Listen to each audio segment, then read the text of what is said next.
the red. Mezget's being brought up on the left-hand side in the black now. He's second wheel alongside Andre Greipel, who you can see in the white in the German champions jersey.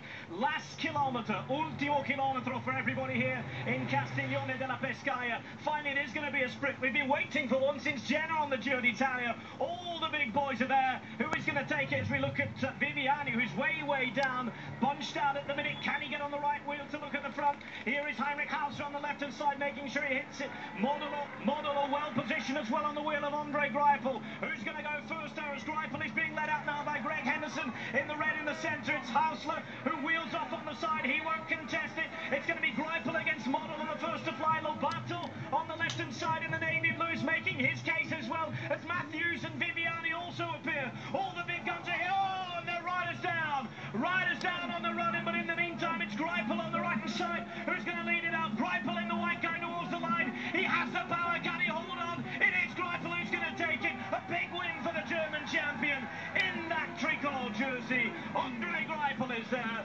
All the pressure is there. And Contador has gone down in that crash. Greipel takes the stage win. Contador falls behind. Colli also involved, I think, as well. And that looked pretty horrible. So a big crash towards the end. No worries about time gaps on the overall general classification. There is Contador back on his bike. He's going to feel okay. A couple of riders, I'm afraid that it looks as though I think we're going to lose from this Giro d'Italia because there was one particular break in that picture that didn't look nice. Delight for Andre Greipel after all of that chaos. Most of the main sprint men avoided it. Greipel went early. I just had the strength to carry on straight through. Yeah, what a finish by Greipel. Perfectly placed by Greg Henderson, but it was carnage just behind. But in relation to there's a big hug from the German, affectionately known as the Gorilla, and he had the opportunity there to really lay down the power. He won it at least by a length. I think it was Bellucci of Yam Cycling who came home in second place. We'll get confirmation of that at the moment. But from very early on, Lotto Soudal laid out their stall. They put most riders at the front. They stamped their authority on the race. But what a very hectic finale. Hopefully, well, we know there's several riders that came down. Alberto Contador is back up and riding, but the crash happened on the right-hand side. Clearly a touch of wheels, but then there was a ripple effect. Many riders then came down, but this particular rider here from the Nippo, Vini Fantini, who looks to be in quite a bad way. That was a horrible image. All the best wishes. We've seen a couple of really nasty crashes already this week.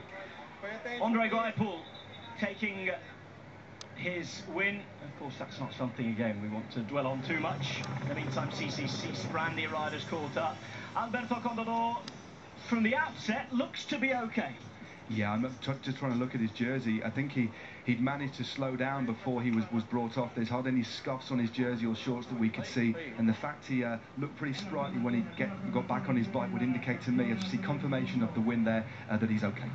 Andre Greipel takes the stage win ahead of Matteo Pellucci, Sacha Modolo, Manuel Belletti, Giacomo Nizzolo. Petacchi in 6th, Viviani down in 7th in the end as Mezgec takes 8th with Ruffoni up there in 9th place as well. This is a sprint again, Matt. You saw Lobato perhaps coming a little too early, all on his own on the left-hand side. That's the crash on the right-hand side. It was a foot. It looked like a foot of the barriers was digging out slightly, and the rider from Vini Fantini went straight into that. That looked very unfortunate, and the ripple effect brought down half of the peloton. But what a lead out by Greg Henderson to focus on the sprint at the moment.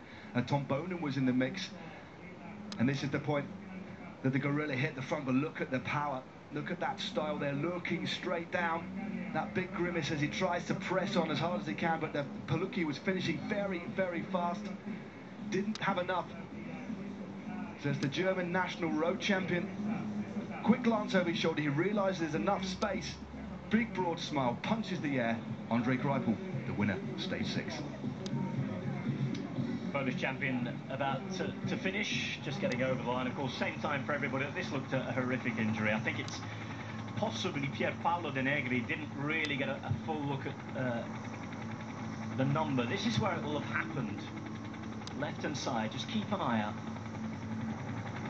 Coming into the final kilometre here, you can see Reza launching out towards the front. On the right-hand side, you've got the CCC Sprandi riders there as well. We mentioned that Viviani was probably down at about 20th position at this place too. I think he's just right in the centre of your picture of Nippo Vini Fantini.